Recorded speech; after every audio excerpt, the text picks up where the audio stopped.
喂，我在去顾家的路上了，你准备一下吧，拜拜。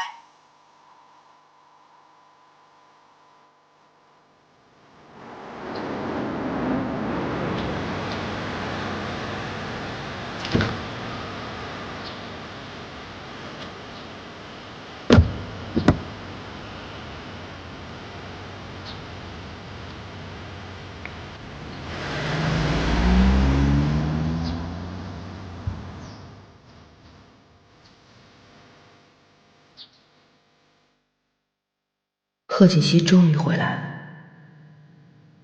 我离开的时间到了。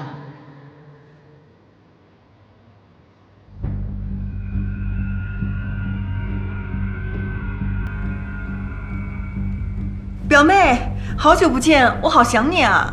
锦溪，乖乖听话，不然就见不到妈了。奶奶，这位就是我表姐苏妍希。哦，表姐，这位就是这一定是顾奶奶吧？哎，对对对，顾奶奶，我在国外的杂志上经常看到你的报道，说你是一位特别优雅、高贵、有能力的女强人。奶奶，你知道吗？你是我的偶像，我今天见到自己的偶像了，我好高兴啊！谢谢谢谢。我听锦溪说你刚从国外回来，还没有找到合适的住处，那就住在我们家吧。等你什么时候找到工作了，再搬出去。那谢谢奶奶，奶奶这段时间可能要麻烦你们了。哎呦，谈不上麻烦。